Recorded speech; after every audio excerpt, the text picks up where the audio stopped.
Listo. Muy buenos días. A nombre del Congreso del Estado y de la Facultad de Derecho, Campus Mazatlán de la Universidad Autónoma de Sinaloa, agradecemos la presencia virtual de todos ustedes a esta jornada de Derecho Familiar. Y para dar inicio a este evento, me voy a permitir presentar a las siguientes autoridades e invitados. Diputada Francisca Abelló Jordá, presidenta de la Comisión de Equidad, Género y Familia del Congreso del Estado de Sinaloa. Doctor José Ramón Bonilla Rojas, director de la Facultad de Derecho, Campus Mazatlán, de la Universidad Autónoma de Sinaloa. Doctora Sonia Escalante López, directora del Instituto de Investigaciones Parlamentarias del Congreso del Estado de Sinaloa. Buenos días a todos. Buenos días. Doctor Pablo Alfonso Aguilar Calderón, expositor invitado. Buen día. Y doctor Cristian Lizárraga Félix, expositor invitado. Buen día a todos. Para que nos brinde unas palabras de bienvenida, se le cede el uso de la voz a la diputada Francisca Abelló Jordá. Adelante, diputada. Muy buenos días a todas y a todos. Bienvenidos a este interesante foro, esta plática. A nombre de las instituciones organizadoras, les brindo una afectuosa bienvenida a todos ustedes a esta jornada de Derecho Familiar, promovida por el gran interés y el entusiasmo del doctor José Ramón Bonilla Rojas, director de la Facultad de Derecho, Campus Mazatlán, de la Universidad Autónoma de Sinaloa, quien muy asertivamente consideró oportuno realizar este evento dentro del Día Internacional de las Familias, que se celebra el 15 de mayo, mañana 15 de mayo, sábado.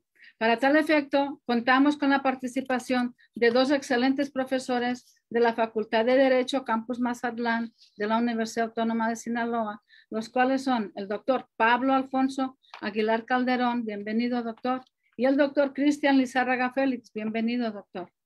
A quienes agradecemos su amplia disposición por participar en el desarrollo de los temas que seguramente serán bien interesantes por su amplio conocimiento.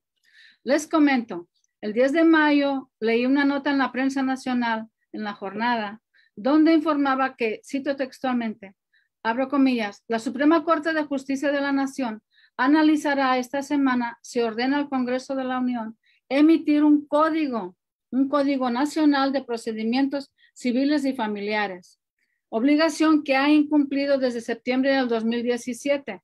Se trata de un amparo promovido por la Barra Mexicana Colegio de Abogados, que denunció la omisión en que habría incurrido el Poder Legislativo Federal al no emitir las leyes secundarias por las reformas a los artículos 16, 17 y 73 de la Constitución en justicia cotidiana. La relevancia del caso estriba en que casi el 40% de los juicios a nivel nacional tiene que ver con esas materias. Esto incluye divorcios, litigios por guardia y custodia y pensiones alimentarias a los hijos y a los familiares. Como podemos observar, la actualización de la normatividad en materia de derecho familiar es un tema pendiente desde el ámbito nacional y que nos debe ocupar desde los distintos ámbitos de nuestro quehacer académico y parlamentario. Por eso estamos hoy aquí también, porque sí, nos preocupamos y nos ocupamos. De ahí la pertinencia de este evento, para abonar al análisis y al desarrollo de propuestas viables para la actualización continua de nuestro marco jurídico, a fin de ajustarlo a la dinámica de la actual realidad. En la organización de estos eventos agradecemos el apoyo que brindan las autoridades académicas que encabeza el doctor Juan Eulogio Guerra Liera, rector de la Universidad Autónoma de Sinaloa, y el doctor José Ramón Bonilla Rojas, director de la Facultad de Derecho, Campus Mazatlán. Asimismo, destacamos el apoyo brindado por el diputado José Rosario Romero López, el expresidente de la Junta de Coordinación Política, de la diputada Roxana Rubio Valdés, ella es presidenta de la mesa directiva del Congreso del Estado de Sinaloa. Y les envían un cordial saludo, ellos no están presentes hoy aquí, tanto ella como él, pero de su parte un cordial saludo para todos los que hoy vamos a llevar esta temática.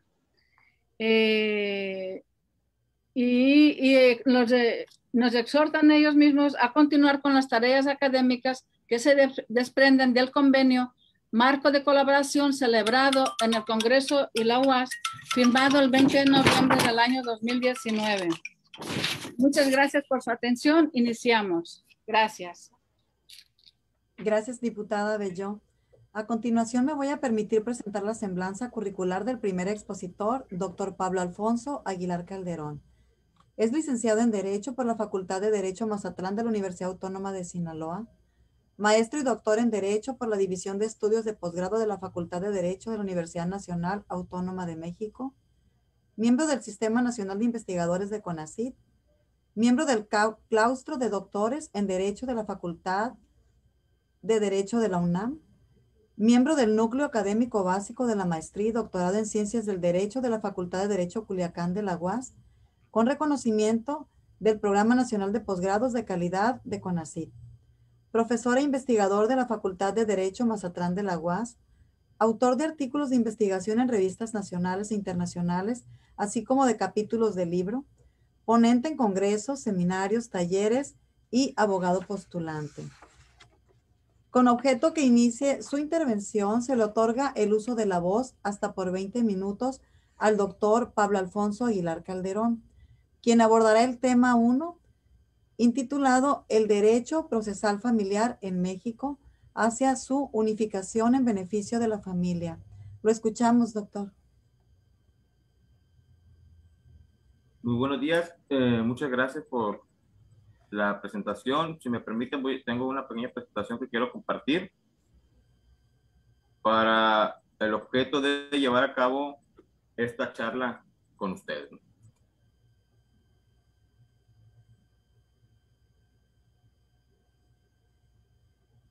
Antes que todo, quiero extender los saludos y extender un agradecimiento al Congreso del Estado de Sinaloa, que a través del Instituto de Investigaciones Parlamentarias se me ha dado la oportunidad de presentarme en este evento en el marco de la Jornada de la Familia. Agradezco a la doctora Sonia Escalante por ese trabajo que realiza y por la invitación a este evento. También a la licenciada Flor Loera y a la diputada Francisca Abelló por preocuparse por salvaguardar los intereses de la familia y darle difusión a estos temas que muchas veces son subestimados por la misma comunidad jurídica. También agradezco profundamente la invitación a participar al doctor José Ramón Bonilla Rojas, director de la Facultad de Derecho Mazatlán, de nuestra amada Universidad Autónoma de Sinaloa, quien se ha destacado por esa búsqueda incansable de realizar estos eventos académicos que sin lugar a duda enriquecen el conocimiento de quienes formamos parte de la comunidad jurídica y del público en general. Saludo con afecto también al doctor Cristian Lizárraga, quien después de un servidor tendrá una participación, reconociendo su calidad como académico. Un saludo fraternal. Y pues al público en general que nos acompaña. Yo vengo a charlar con ustedes acerca de cuestiones de derecho procesal familiar, un tema pues de gran importancia para una justicia pronta y expedita en relación a la familia. Se titula esto El Derecho Procesal Familiar en México hacia su unificación en beneficio de la familia. Siempre procuro, igual porque así fui formado, iniciar la charla hablando de la familia un poco, rápidamente. ¿Por qué de la familia? Porque pues la familia es una agrupación vital, de gran importancia para la conservación del Estado y de la sociedad. Recordemos que sin familia no existe sociedad, ni mucho menos Estado. Es considerada por algunos autores como el elemento fundamental de la sociedad. También es necesario recalcar que la familia es una institución de orden público e interés social. ¿A qué nos referimos con esto? La familia está protegida del Estado, por el Estado, pero este no puede intervenir directamente por la cuestión del orden público e interés social. Pero ¿cuál es el rol que desempeña el Estado en protección a los derechos de la familia? El crear las condiciones necesarias para salvaguardar sus derechos y protegerla, creando juzgados, procesos, legislaciones, instituciones de protección. De ahí radica la importancia del Estado para salvaguardar y proteger a la familia. Entonces, siempre nos tiene que quedar claro que la familia es lo más importante. Ahora bien, ¿qué pasa con el derecho familiar y procesal familiar? Lo comenté ahorita al principio de esta charla. Pues a veces es subestimado por la misma comunidad jurídica y se le tiende a minimizar que el derecho familiar es muy sencillo, el procesal familiar es muy sencillo, hay ramas del derecho más importantes. No. Desde una perspectiva muy particular, el derecho familiar y el procesal familiar son ramas del derecho fundamentales para la sociedad, y dada la importancia que se le debe de dar, se requiere que se esté en constante actualización en relación a las nuevas necesidades que van surgiendo en la sociedad. ¿Por qué? Porque las familias siempre van a acudir al órgano jurisdiccional a solicitar justicia pronta y expedita. Por eso es muy importante que se tome en cuenta y se considere por parte de las autoridades correspondientes y de la misma comunidad académica y jurídica que se creen nuevos procesos y procedimientos para resolver más rápido las controversias de la familia. ¿Cuál es la situación actual del derecho procesal familiar o de los juicios familiares en México? Actualmente, las legislaciones, tanto sustantivas como objetivas, que se enfocan en la protección de los derechos familiares son de carácter local. Es decir, cada estado tiene su propio código familiar o civil, así como su propio código de procedimiento. En el entendido de que de acuerdo a la institución que se esté tratando y a su naturaleza jurídica, va a ser el proceso aplicable para resolverlo. Lo que predomina ahorita a nivel nacional en cuestión de asuntos contenciosos en relación a los procesos es lo siguiente. Está el juicio ordinario, el juicio sumario y ahora la tendencia hacia la oralidad, que son los juicios orales. Y hay dos tipos de juicios orales. Uno con una audiencia concentrada oral y otro con audiencia preliminar oral y audiencia de juicio oral. Esta es la tendencia que hay ahorita a nivel nacional, recordando que cada estado tiene sus propios procesos para dirimir las controversias de la familia. Aquí me tomé la libertad de mencionar lo que es el juicio ordinario y juicio sumario en el Código de Procedimientos Familiares de Sinaloa para empezar a explicar las tendencias que hay actualmente.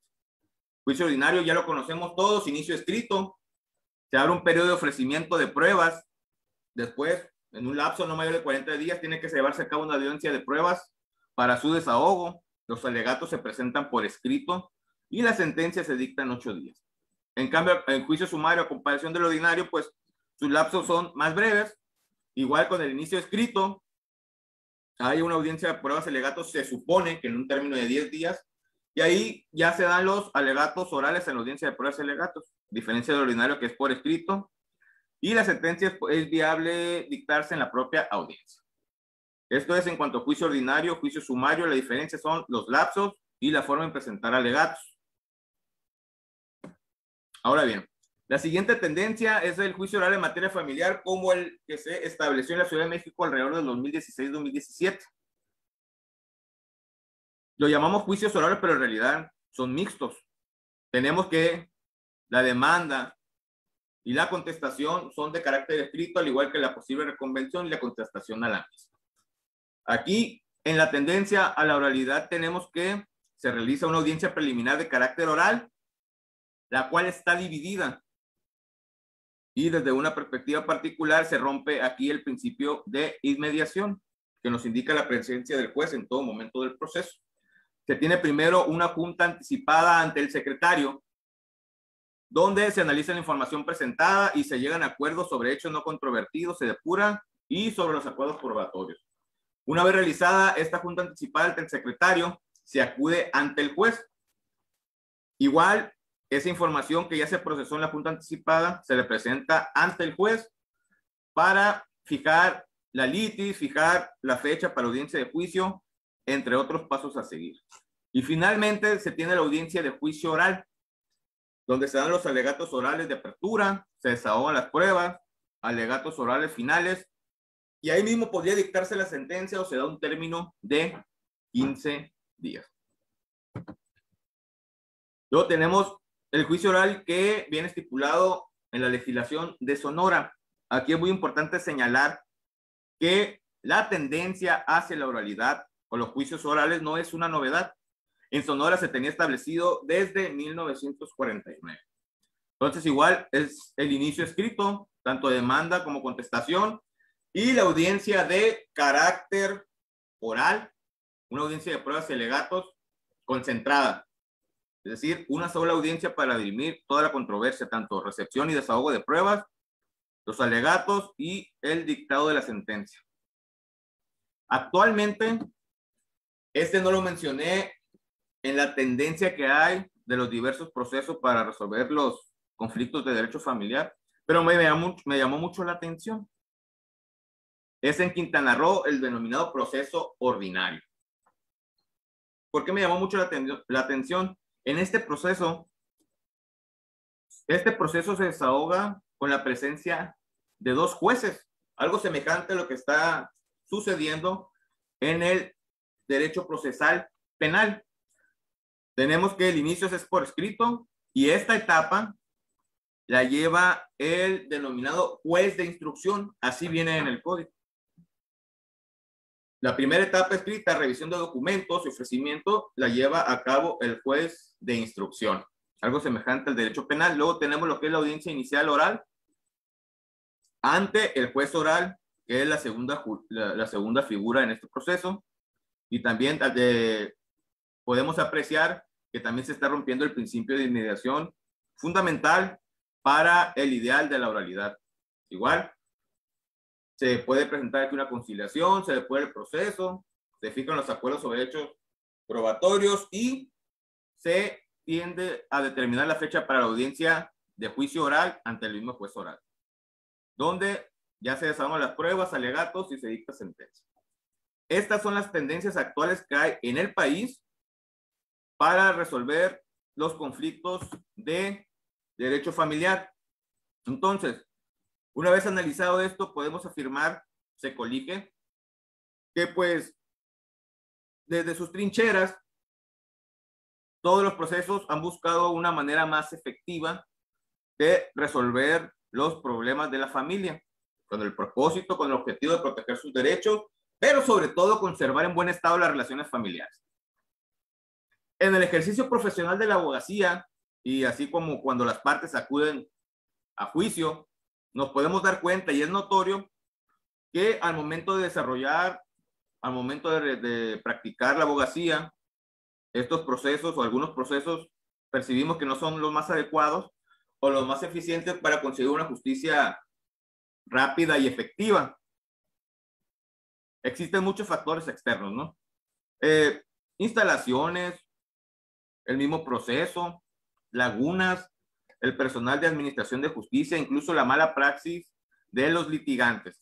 Por eso siempre se tiene que estar en una búsqueda de mejora y de actualización para poder que se ofrezca a la familia justicia pronta y expedita. Ya lo había comentado la diputada al principio, desde el 15 de septiembre de 2017 se había publicado un decreto de reforma constitucional en materia de justicia cotidiana.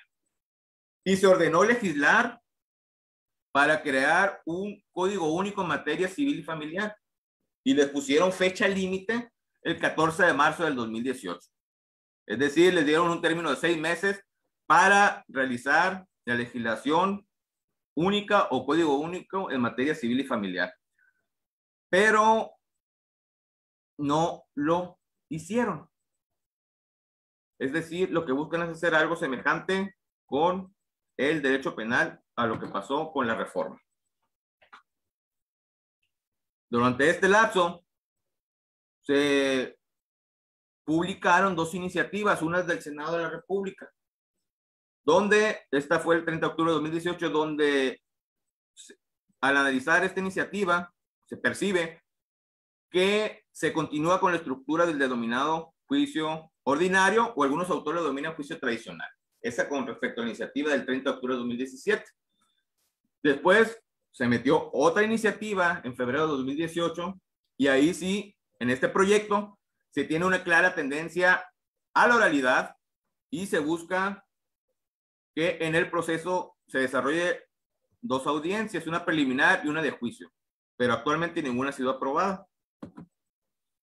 Entonces se colige que pues el Congreso cometió omisión legislativa inconstitucional o inconstitucionalidad por omisión, que de acuerdo pues de acuerdo a diversos autores como Rodríguez Ortega, se produce cuando el legislador no produce o no realiza en tiempo razonable la producción legislativa.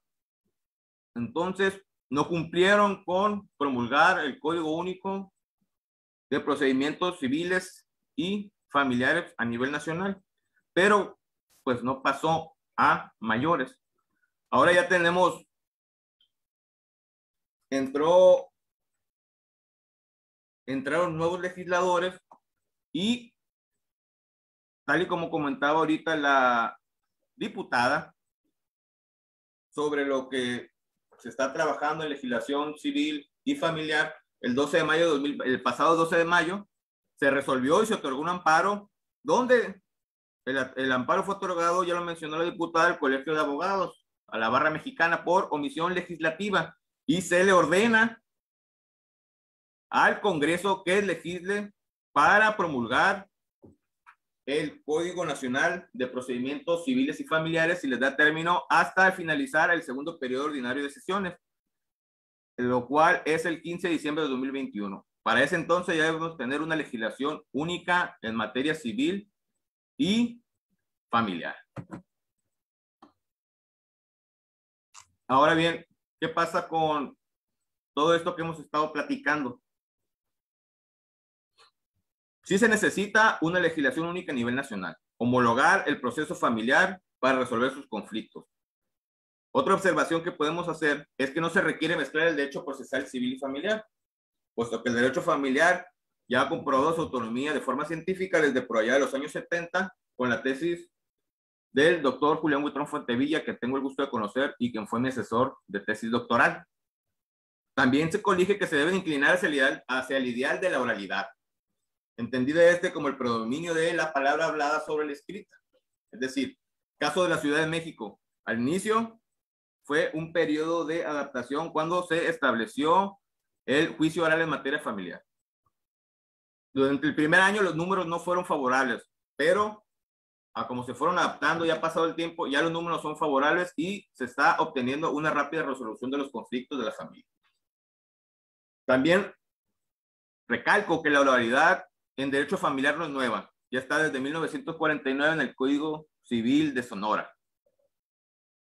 Finalmente, pues la familia necesita justicia pronta y expedita para garantizar la protección de sus derechos y se debe de consultar a la comunidad académica jurídica para poder determinar el proceso más adecuado a nivel nacional.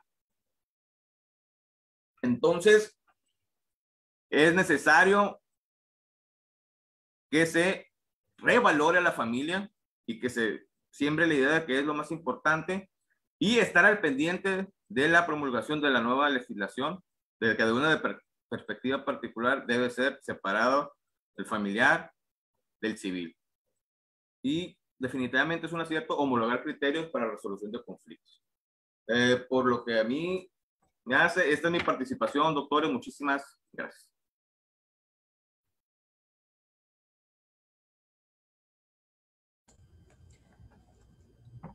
Gracias, doctor Aguilar Calderón. Enseguida me corresponde presentar la semblanza de nuestro segundo expositor, doctor Cristian Lizárraga Félix. Es licenciado en Derecho por la Facultad de Derecho Mazatlán de la Universidad Autónoma de Sinaloa. Tiene maestría en Derecho Corporativo por la Universidad de Guadalajara. Es doctor en Derecho, coordinador del Programa Institucional de Tutorías y coordinador de investigación en la Unidad de Investigación y Posgrado de la Facultad de Derecho Campus Mazatlán de la UAS, así como docente de la Facultad de Derecho de Mazatlán de la UAS y abogado postulante en materias de derecho familiar, civil y mercantil. Se le cede el uso de la voz hasta por 20 minutos al doctor Cristian Lizárraga Félix para que exponga el tema número 2, intitulado El acceso a la maternidad subrogada. Lo escuchamos, doctor. Bueno, antes que nada, muy buenos días a todos. Los saludo de nueva cuenta. Agradezco encarecidamente a la doctora Sonia Escalante por invitarnos a por este enriquecedor evento con motivo del Día Mundial de la Familia. Y también agradezco al doctor José Ramón Bonilla Rojas, director de la Facultad de Derecho Mazatlán, por la invitación a este evento. Debo reconocer la apertura que ha tenido con todos los docentes para incluirnos en estas actividades, así que muchas gracias, doctor. Les comparto la presentación para iniciar. Bueno, ¿sí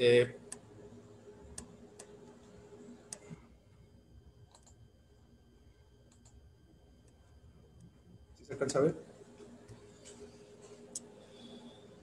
Sí, sí se ve. Okay, bueno. Sí. Okay. Sí se ve bien. Ok, ahí va.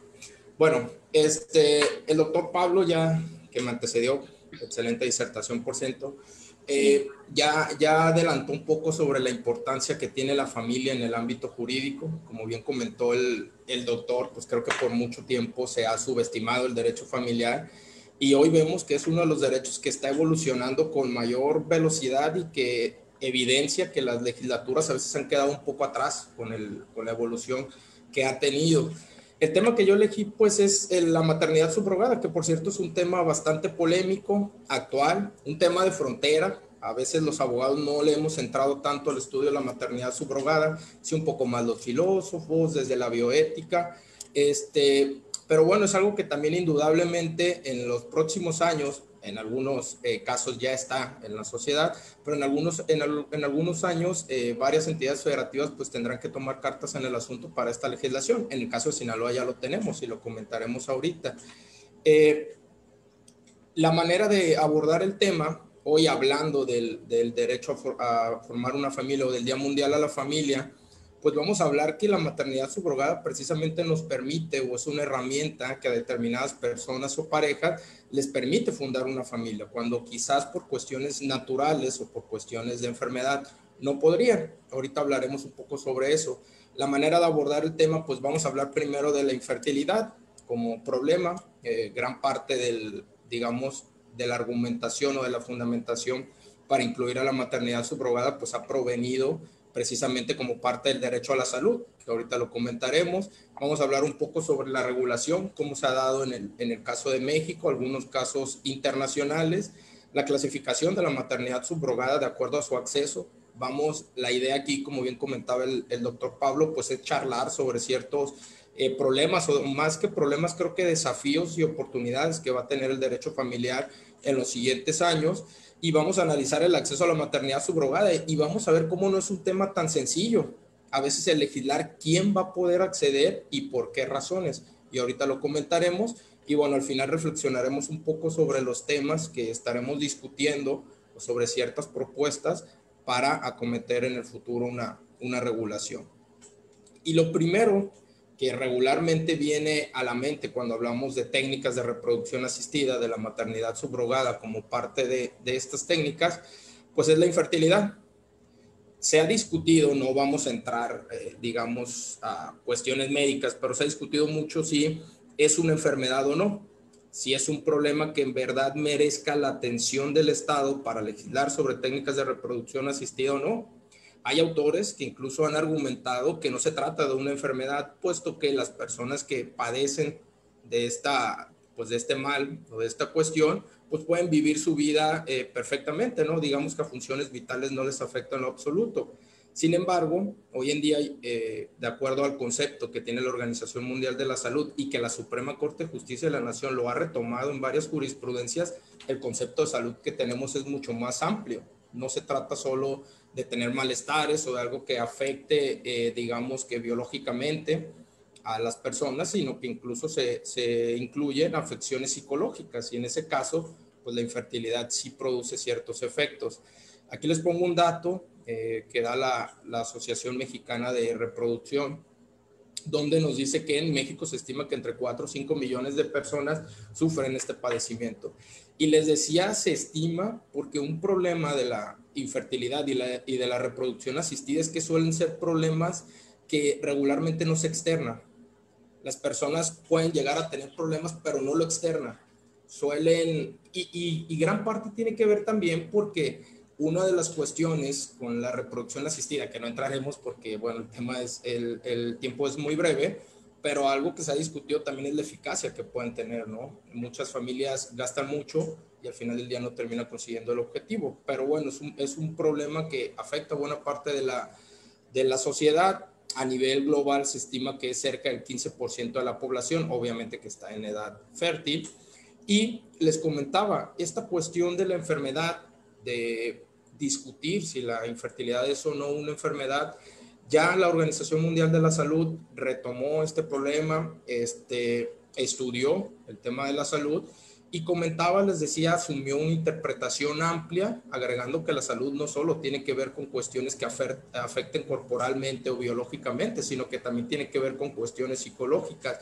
Lo mismo la Suprema Corte en diversas jurisprudencias ha estimado que la salud implica no solo el no tener una afección, sino que también psicológicamente gocemos de salud. Entonces, por ahí pudiéramos argumentar para el caso de la maternidad subrogada, igual con el caso de la salud sexual y biológica. Otra cuestión o otro aspecto que fue importante para reconocer este problema de la infertilidad es que hay un caso paradigmático en la Corte Interamericana de Derechos Humanos, el caso Artavia Murillo contra Costa Rica. Es un caso que la verdad está muy interesante, pero aparte de que reconoce este problema de la infertilidad, del acceso a las técnicas de reproducción asistida, del derecho que tienen las personas a fundar una familia, habla también del acceso o a gozar de los adelantos científicos, reconoce como una técnica de reproducción humana asistida al útero subrogado, lo menciona, ¿no? Lo que hoy estamos hablando de maternidad subrogada. Y bueno, aparte del caso de la infertilidad, hay otros factores que también se han argumentado para, digamos, ayudar a la argumentación o a la fundamentación de por qué legislar sobre maternidad subrogada. Hay, por ejemplo, doctrinistas que se han basado en que hay ciertas dificultades, y eso evidentemente sería otro tema, ciertas dificultades que existen en México para los procedimientos para adoptar. A veces se menciona que son un tanto muy formales o son muy lentos y eso a veces desalenta el recurrir a ellos. Otra cuestión que también en algún momento tiene que ser estudiado, quedará para buenas charlas, es el alto costo que tiene la maternidad subrogada. Hoy en día decimos, bueno, ya está la posibilidad de poder recurrir a un útero subrogado o a la maternidad subrogada, gestación por sustitución, como le querramos decir, pero el acceso, que es lo que estamos hablando ahora, tampoco es tan sencillo. A pesar de que México es uno de los países cuyo costo está, digamos, más bajo, y les digo más bajo porque hay una estimación, revisando páginas, ustedes los pueden checar, que les ofrecen incluso hasta paquetes que se ofrecen entre 700 y hasta 2 millones, 700,000 a 2 millones el costo. Y es interesante, y por ejemplo aquellos que estudian bastante la cuestión de género, es interesante porque de ese porcentaje muy poco le toca a la gestante. La mayoría se va a las clínicas o a las instituciones que se dedican a esto. Y otra cuestión, ya para avanzar al estudio del acceso, es las familias homoparentales. Lo decía muy bien Pablo. Hoy en día el concepto de familia ha evolucionado, digamos, de manera muy rápida, ¿no? Lo que entendían nuestros padres por familia ya no es lo mismo que nosotros entendemos. La Corte le ha dado una interpretación amplia, es decir, familia no es nada más, por denominarlo así, la tradicional, de papá, mamá, hijo. Ha hablado ya donde solamente hay un padre, ha hablado de la homoparental, etcétera. Pero una cuestión que se ha debatido y que se ha tomado en cuenta también es que, por ejemplo, para una pareja de 2 hombres o de 2 varones, la única posibilidad de fundar una familia donde tengan un vínculo genético, biológico, es a través de la maternidad subrogada, porque evidentemente ninguno de los dos tiene vientre. Entonces, es una cuestión que debemos de tomar en cuenta hoy que hablamos, bueno, el día de mañana que hablamos del Día Mundial de la Familia, de si la legislación está abriendo estas opciones para que los diferentes tipos de familias se desarrollen en la sociedad. Y ya entrando un poco sobre la legalidad o no, lo vamos a comentar de manera muy rápida por el tiempo, pero a lo largo del mundo hay diversas posturas sobre la maternidad subrogada. Está la de prohibir, que algunos estados lo han hecho. Ahorita hablaremos de las entidades federativas en México. Está la otra postura que digamos que es la predominante, donde no se han animado a legislar ni para prohibir ni para permitir. Por ejemplo, Sinaloa ya reguló y es plausible completamente, ¿no? Al menos no se quedó callado.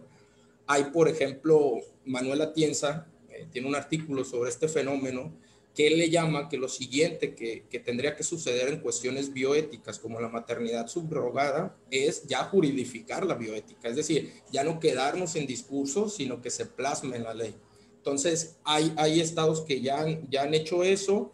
Pudiéramos subclasificarlos en dos posturas: estados donde se ha regulado la maternidad subrogada con restricciones, es decir, donde las personas que van a acceder a él tienen que cumplir ciertas condiciones. Por ejemplo, Sinaloa es uno de ellos, donde sí lo regula, pero pues tienen que cumplirse ciertas cuestiones.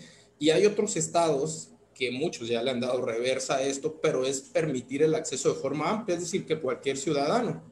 Y pongo, por ejemplo, el caso India, que fue bastante dramático en su momento, donde India pues era el paraíso del turismo reproductivo, donde las personas acudían a celebrar contratos de maternidad subrogada porque era muy barato, aparte que no había restricciones, básicamente no pedían requisitos. Más o menos ese fue el panorama de 2002 a 2015.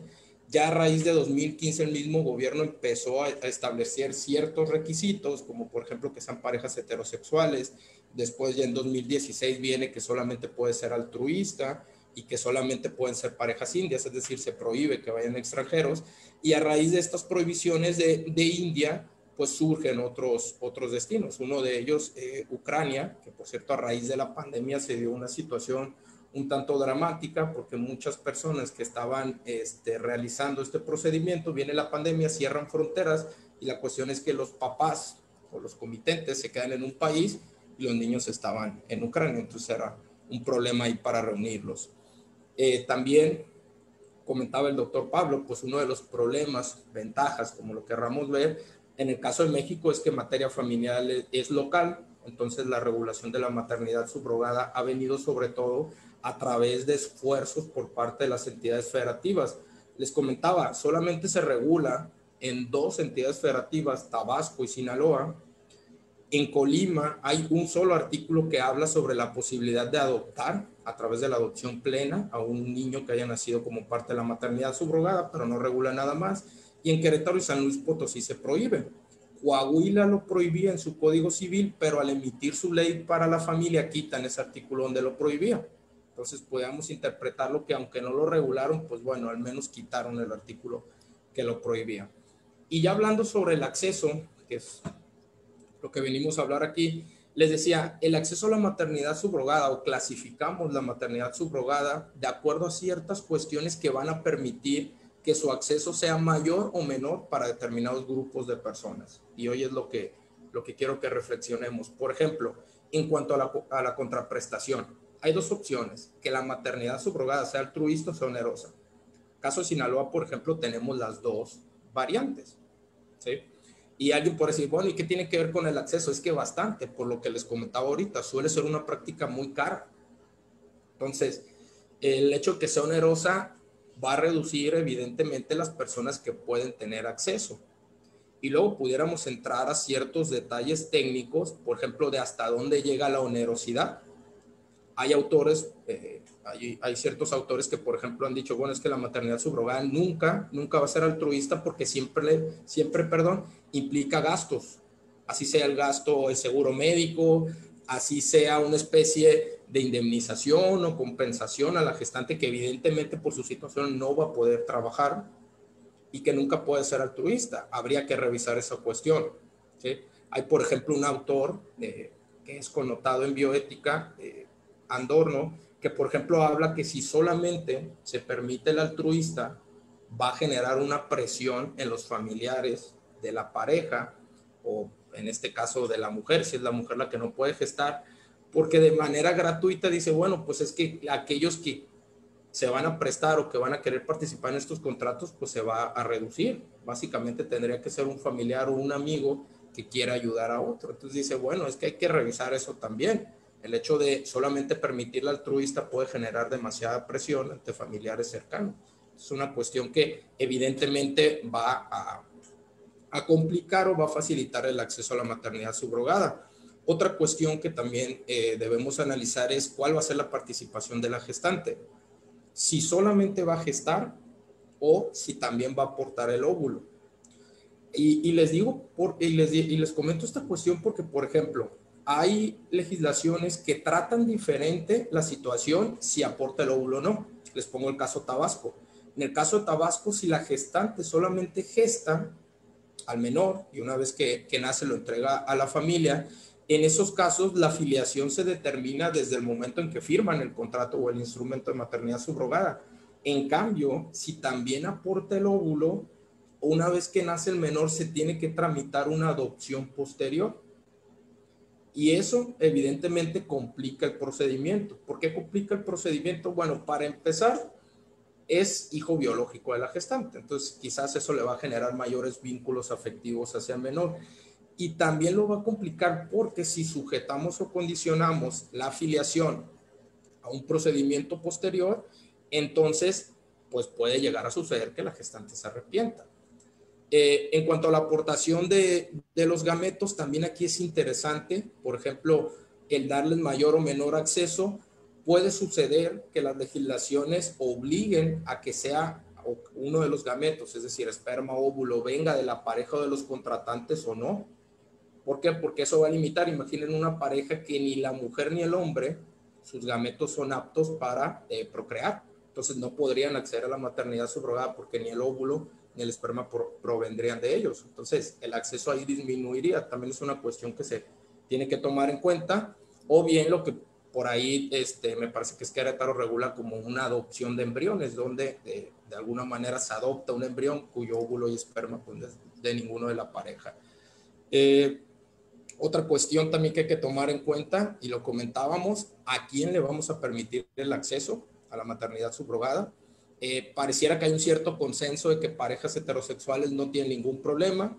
Parece que se empieza a generar un cierto consenso también con las parejas homoparentales, ¿no? La Corte ya dijo, no se les puede discriminar. Entonces se les tiene que acceder, pero quizás lo siguiente que falta es, ¿y una persona sola puede o no acceder? ¿Okay? Porque no faltan los argumentos que dicen, bueno, es que están creando niños huérfanos, porque no van a tener o padre o madre. Pero pues va a ser interesante esta determinación que tomen las legislaciones a futuro, porque, por ejemplo, un hombre forzosamente, si no tiene una pareja, pero sí quiere tener hijos, tendría que recurrir a gestación subrogada. No hay otra manera de que lo haga.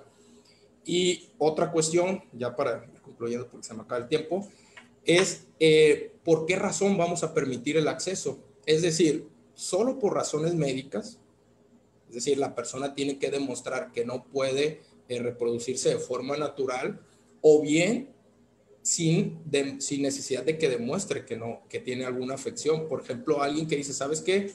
Yo estoy progresando en mi vida profesional, una mujer dice, yo no quiero someterme al estrés o a todas estas cuestiones que implica el embarazo, recurro a una gestación subrogada. También es una cuestión que evidentemente va a incidir o va a impactar en el acceso a la maternidad subrogada, ¿no? Si ponemos como requisito el hecho de que demuestre que es la única posibilidad para que funde la familia, o simplemente lo abrimos para que cualquier persona pueda recurrir a ello. Y ya para concluir, una cuestión que se ha discutido y que lo tenemos aquí en el caso de Sinaloa, que quizás es bueno, aprovechando que está aquí la diputada y varias autoridades, se ha discutido sobre la discriminación que a veces se realiza a los extranjeros. Evidentemente hay todo un trasfondo con el problema del turismo reproductivo y sobre el hecho de que vengan extranjeros a celebrar contratos de maternidad subrogada, pero ya hay cierta corriente que empieza a considerar discriminatorio que solo sean nacionales. Y por ejemplo, hay ciertos autores, y creo que podremos explorar esa opción de que quizás el requisito no sea la nacionalidad, sino la residencia. A lo mejor es un extranjero que ya tiene muchos años viviendo aquí, que no viene solamente al turismo reproductivo, y bueno, que quizás le estamos minando esa oportunidad, ¿sí? Entonces, creo que ya agoté los 20 minutos. De mi parte sería todo, y les digo, es una charla para, creo que, problematizar sobre las cuestiones de la maternidad subrogada, y un gusto y agradezco a los organizadores. Agradecemos la brillante participación del doctor Lizárraga Félix. Sin duda alguna, las dos participaciones, la verdad, son muy, muy buenas. Muchas gracias. Y saludamos afectuosamente a los estudiantes de la Facultad de Derecho Campus Mazatlán que nos están acompañando en esta conferencia, muy interesados. Para que modere la sesión de preguntas y respuestas, se le otorga el uso de la voz a la directora del Instituto de Investigaciones Parlamentarias, la doctora Sonia Escalante López. ¿La escuchamos, doctora? Sí, muy buenos días a todos. Agradezco sus brillantes participaciones del doctor Cristian Izárraga, el doctor Pablo Aguilar, la presencia de la diputada Francisca Belló Jordá, que siempre ella muy comprometida con este tema de la familia, el doctor José Ramón Bonilla siempre por estar dispuesto a difundir la cultura y sobre todo esos temas tan importantes como es la familia. Bueno, a mí me toca realizar las preguntas que hacen las personas que están conectadas a través de Facebook Live y en la plataforma Zoom. Hay muchas felicitaciones para ambos disertantes de alumnos de la Facultad de Derecho del Campus Mazatlán de la Universidad Autónoma de Sinaloa. Muchas felicitaciones para ambos. Y hay una pregunta que realiza Manuel. A lo mejor quisiera que abundaran más en ese tema. ¿Qué son los programas comunitarios de mediación?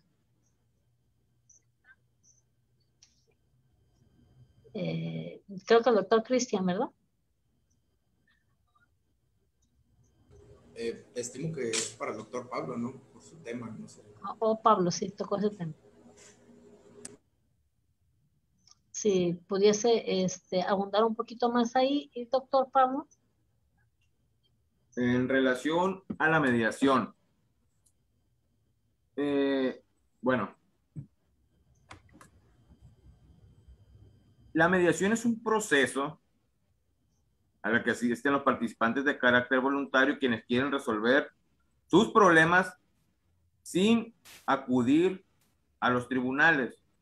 Tuve la experiencia en la Ciudad de México de conocer el Centro de Justicia Alternativa, donde se practica la mediación familiar desde hace muchos años. Y la verdad, el proceso es un proceso muy efectivo. Solamente son 3 sesiones. Tuve la oportunidad de presenciarlo. Son 3 sesiones para poder llegar a un convenio y llevarlo ante el juez y evitar así el proceso judicial. Definitivamente es un proceso muy conveniente que ahorraría mucho trabajo a las partes y se caracteriza por ser voluntario. Aquí no, si no estás de acuerdo, puedes ir a los tribunales si no llegaste a ningún acuerdo, pero ahí en Ciudad de México tiene una efectividad en materia familiar del 93% de asuntos resueltos con convenio que se elevan a rasgo de sentencia porque se presenta ante el juez.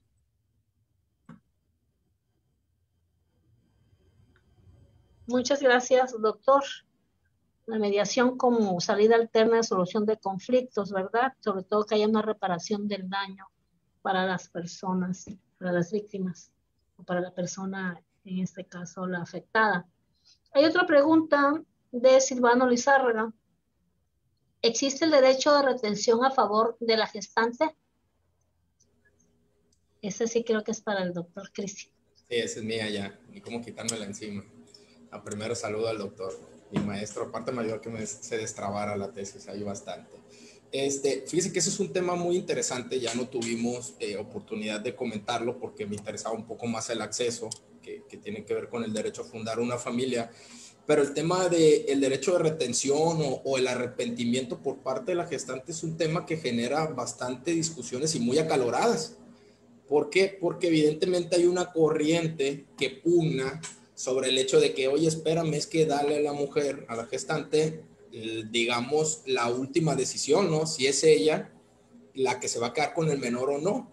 Evidentemente, partiendo de eso, puede generar cierta incertidumbre jurídica, porque digamos que las parejas que contratan la maternidad subrogada, pues van a tener, no sé si el pendiente, pero sí la inquietud de que llegado el momento en que nazca el menor, pues se puede arrepentir. Incluso me tocó revisar 2 o 3 contratos aquí en Sinaloa que han celebrado, donde el pago fuerte, por decirlo de alguna manera, o la mayor cantidad, la entrega a la pareja cuando le entregan al menor, cuando nace. supongo que previendo esta situación.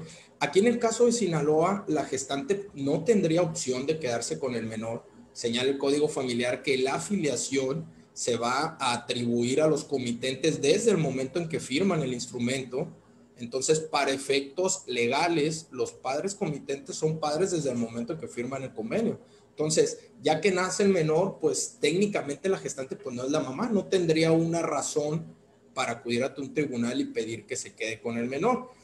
Cuestión un poco más compleja ocurre en Tabasco y ocurre en Colima. ¿Por qué? Porque en Tabasco, si la gestante aportó el óvulo, como lo decía ahorita, se tiene que tramitar una adopción posterior. Y recordemos que en las clases de Derecho Familiar nos dijeron, es que para la adopción tienen que dar su consentimiento los que ejercen la patria potestad. Entonces, en esos estados, al tramitarse una adopción posterior, pues partimos de la idea que la gestante en un primer momento sí es la madre. Entonces, ahí lo interesante, y no me ha tocado conocer algún caso respecto a eso, porque el que resuelve la corte, también por tiempo ya no lo platicamos, pero ya resolvió un amparo, nada más que ahí la gestante está de acuerdo. Ahí lo interesante va a ser si en algún momento, en estos estados donde se exige que se tramite la adopción, la gestante se niega. Habría que ver si en un momento dado un juez cómo va a ponderar, porque aquí vamos a tener que ponderar qué va a pesar más, si el contrato que se había firmado con anticipación, el consentimiento o el arrepentimiento que después tiene la gestante. Hay estados, lo menciono, por ejemplo en Inglaterra, sí se le da un periodo a la gestante para que pueda arrepentirse una vez que nace el menor.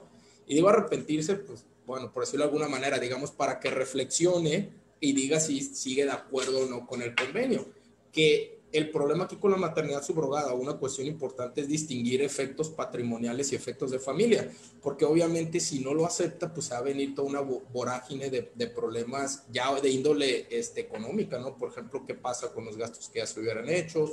Existe la posibilidad de solicitar una indemnización, puede ser una indemnización moral, etcétera. Pero aquí en el caso de Sinaloa no hay arrepentimiento.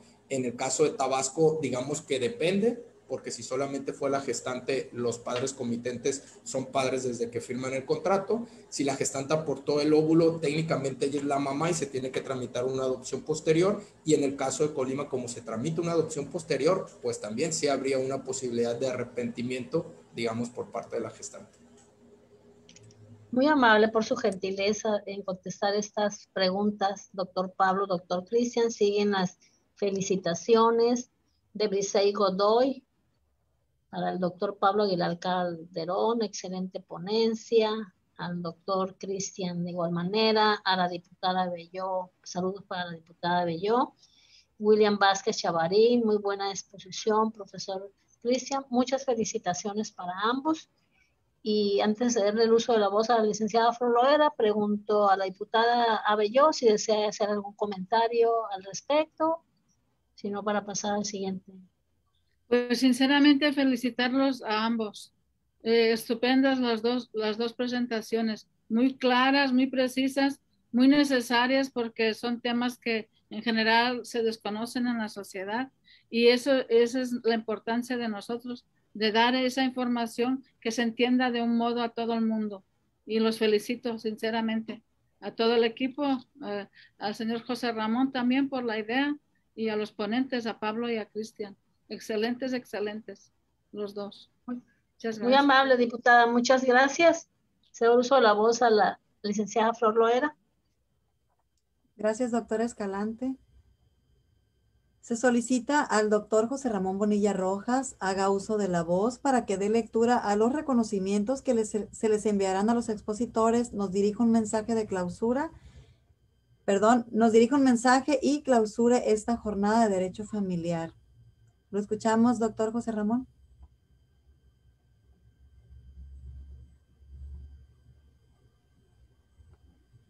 ¿Me escuchan bien? ¿Sí se escucha? Sí, ok. Sí, Primero, se escucha bien, doctor. Perfecto, gracias. Primeramente, buenos días. Muchísimas gracias a todas las personas que nos están acompañando por Facebook Live en página de Congreso y que la Facultad de Derecho también retransmitió esta charla que estamos teniendo. Muchas gracias a la diputada Francisca Belló Jordá presidenta de la Comisión de Equidad, Género y Familia. Siempre es grato, ¿no?, que los legisladores, sobre todo en este caso, debo decirle algo, diputada, nos sorprende y me sorprende porque he estado en varios eventos en el Congreso, que usted se ha quedado todo el evento, es decir, desde que es iniciado, y ha estado muy atenta a las exposiciones, lo cual refleja una preocupación genuina de lo que realmente es la cuestión del derecho de familia, y sobre todo que es un tema que por la responsabilidad que tiene le atañe. Muchísimas gracias. Y debo decir que también gracias a la mesa directiva, gracias al secretario general del Congreso, gracias a la Junta de Coordinación Política, muchísimas gracias a la doctora Sonia Escalante López, directora del Instituto de Investigaciones Parlamentarias del Congreso del Estado, que siempre ha estado presta, ¿no?, a brindarnos el foro para que los académicos de la Facultad de Derecho Mazatlán expongan temas, ¿no? Y en este caso agradezco muchísimo al doctor Pablo Alfonso Aguilar Calderón, al doctor Cristian Lizárraga Félix, que de manera rápida a la convocatoria que se les hizo, atendieron el llamado, ¿no? Debo decirles que para los que nos están escuchando, para la doctora, para la diputada, para la licenciada Flor, ellos no solamente se dedican a la investigación, de hecho hicieron posgrados de PNP, sino que también tienen ejercicio profesional, de tal manera que esta parte la combinan bastante bien, ¿no?, que hacen el trabajo de escritorio, pero también están en el bendito lugar que implica estar en los tribunales peleándose, ¿no? Entonces, esa parte yo creo que lo refuerza como investigadores. Les doy muchísimas gracias y sobre todo, algo rápido, yo cuando los escucho ahora, yo recuerdo todavía cuando estaba en la carrera, no sé, doctora, usted se recordará cuando hablábamos del derecho familiar, había causales de divorcio, había una clasificación, a mí todavía me tocó, hijos adulterinos, ¿no?, hijos incestuosos, ahí están los códigos, cuando estaba en el Código Civil todavía me tocó, y recuerdo que había algo que ahorita sería imperdonable, un artículo decía, el marido tiene derecho a tener acceso carnal con su mujer, está en el Código Civil, el viejo, véanlo, ahí está, y ese artículo daba lugar a que una agresión a la esposa no podía ser violación, sino que era ejercicio indebido del propio derecho, y lo peor del caso, que ese delito era carácter patrimonial, o sea, prácticamente es violenté a mi objeto, o sea, era el asunto de fondo, lo cual afortunadamente ha cambiado, tenemos una nueva legislación, y hay temas como estos que a mí en lo particular sí me mueven bastante. La oralidad, yo creo que, como dice el doctor Pablo, en Sinaloa está por llegar, ¿no?, con este asunto del amparo ganado por la barra mexicana, y lo de la maternidad subrogada, ¿no? Yo cuando vi el nuevo Código Familiar, sobre todo cuando utilizan los términos comitente, o sea, luego me acuerdo del fideicomiso y hago relación con ese tipo de figuras y a mí en lo personal me salta, pero pues son temas que están ahí, ¿no?, y que afortunadamente en Sinaloa se han abordado. Felicito a ambos doctores, buenísima la exposición, muy didáctica, aparte de investigadores y postulantes, pues también son profes, ¿no?, muy esquemáticos, esto es así, esto es asado, esto se pone de esta manera, y felicidades a ambos, ¿no?, muchísimas gracias y esperemos que sigan en esta línea, de esta línea de investigación de lo que es la materia familiar. Licenciada Flor Loera, muchas gracias, ¿no? Usted es la que le encarga de operar esto y no es cuestión fácil. Y salvo que tengan alguna otra opinión, debo de dar las gracias, ¿no? Un poquito antes de dar los reconocimientos. Doctora Sonia Escalante, ¿no?, muchísimas gracias, ¿no? Ya sabemos que es la superaliada aquí de la facultad, y sobre todo importante, y esto lo digo a la diputada, que Francisca Belló, que el Congreso es la casa del pueblo, ¿no? Y la casa del pueblo tiene su nicho académico, que es el instituto, y la Universidad Autónoma de Sinaloa es la Universidad del Pueblo. Qué bueno que la Universidad del Pueblo y la Casa del Pueblo siempre están en comunicación, ¿no?, en constante sinergia. Muchísimas gracias a nombre de la facultad a todos por el bien que se realiza con este tipo de eventos. Si no tienen algo más, pasamos a los reconocimientos. ¿Sí? Ok, muy bien. Los leo. A la letra dice: el Honorable Congreso del Estado de Sinaloa y la Universidad Autónoma de Sinaloa otorgan el presente reconocimiento al doctor Pablo Alfonso Aguilar Calderón por su excelente participación como expositor en la jornada de Derecho Familiar con el tema El Derecho Procesal Familiar en México hacia su unificación en beneficio a la familia, transmitida el día viernes 14 de mayo de 2021 a las 10 horas en las plataformas digitales Zoom y Facebook Live del Honorable Congreso del Estado de Sinaloa. Firman el ingeniero José Antonio Río Rojo, secretario general del Honorable Congreso del Estado de Sinaloa. Firma la doctora Sonia Escalante López, directora de Investigaciones Parlamentarias, y un servidor, José Ramón Díaz Rojas, director de la Facultad de Derecho de la Universidad Autónoma de Sinaloa, Campus Mazatlán. Felicidades, doctor Pablo Alfonso Aguilar Calderón. Muchas gracias, doctor Bonilla, y muchas gracias a todos. El Honorable Congreso del Estado de Sinaloa y la Universidad Autónoma de Sinaloa otorgan el presente reconocimiento al doctor Cristian Lizárraga Félix por su excelente participación como expositor en la jornada de Derecho Familiar con el tema El acceso a la maternidad subrogada, transmitida el día viernes 14 de mayo de 2021 a las 10 horas en las plataformas digitales Zoom y Facebook Live del Honorable Congreso del Estado de Sinaloa. Firma del ingeniero José Antonio Río Rojo, secretario general del Honorable Congreso del Estado de Sinaloa, la doctora Sonia Escalante López, directora del Instituto de Investigaciones Parlamentarias, y un servidor, José Ramón Bonilla Rojas, director de la Facultad de Derecho Mazatlán de la Universidad Autónoma de Sinaloa. Doctor Cristian Lizárraga, muchísimas felicidades y gracias por atender el llamado. No, muchas gracias a usted, doctor.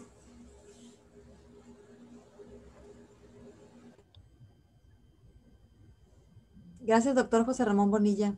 A nombre del Congreso del Estado de Sinaloa y de la Facultad de Derecho de la Universidad Autónoma de Sinaloa, Campus Mazatlán, agradecemos el apoyo técnico brindado por la Dirección de Gestión y Vinculación Social del Congreso del Estado a cargo del licenciado Daniel Ramírez León para la difusión y transmisión de este evento. Asimismo, mucho apreciamos la asistencia virtual de autoridades e invitados especiales y a quienes siguieron la jornada de Derecho Familiar a través de las redes sociales y a todas esas personas que nos van a ver en el futuro próximo. Que tengan un excelente día y muchas gracias. Excelentes disertaciones, felicidades, mucho gusto. Buenos días. Buenos días. Muchas gracias. Muchas gracias, buen día, un placer. Doctora, muchísimas Buenos días, gracias. muchas gracias. Saludos. Gracias a todos.